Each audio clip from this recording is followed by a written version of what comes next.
great in California. In some of the biggest U.S. cities, there may be 5 or 10 worker centers, each one with its own personality, mission, and history. Worker centers gather marginalized workers, marginalized because of language, because of immigration status, because their jobs as domestic workers isolate them, or because their employment status is murky as gig or temp agency workers. Some worker centers have members who work in one industry, such as in poultry production or garment fabrication.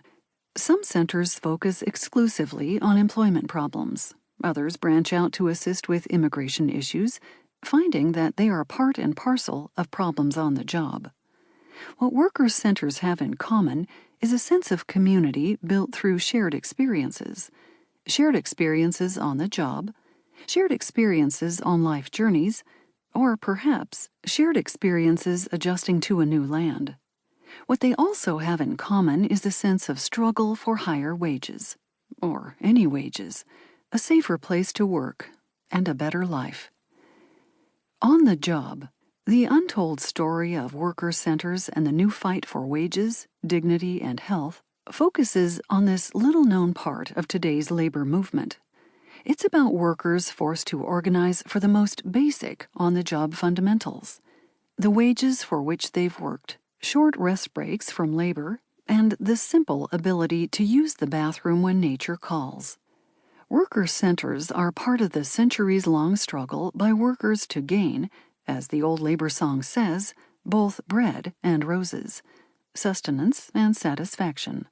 In its simplest form, the labor movement is 2 or 3 employees complaining about their boss or their working conditions, and then, together, taking some action to improve their situations.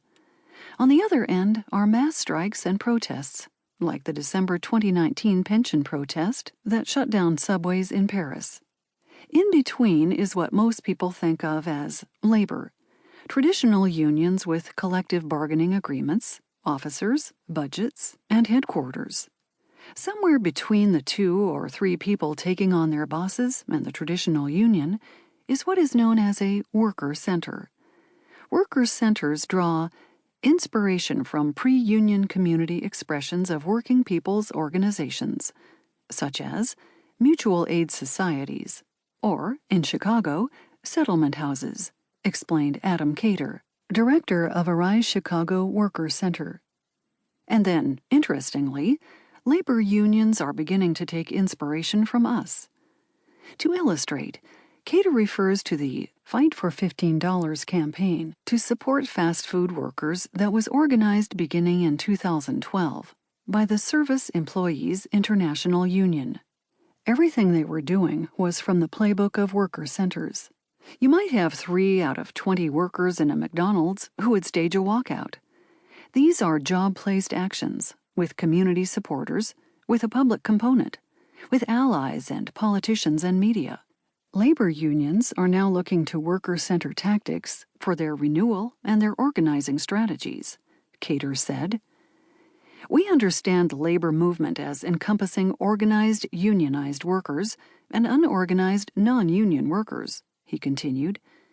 You'll hear some young worker center types saying things like, unions are old hat, and we're the new wave. We strongly disagree with that. We believe that worker centers are a recent evolution of the labor movement, but the future of the labor movement includes both. The COVID-19 pandemic, with life and death in the balance, became a crucible for both worker centers and their members. Never were they more challenged, and never were the challenges more urgent.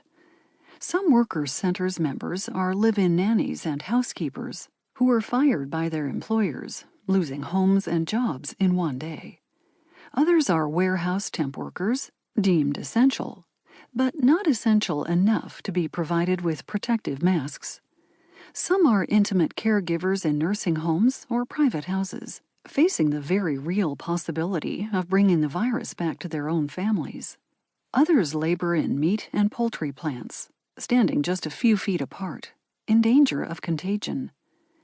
Essential workers, lauded as heroes, found themselves being called back to work, even though exposed to fellow workers.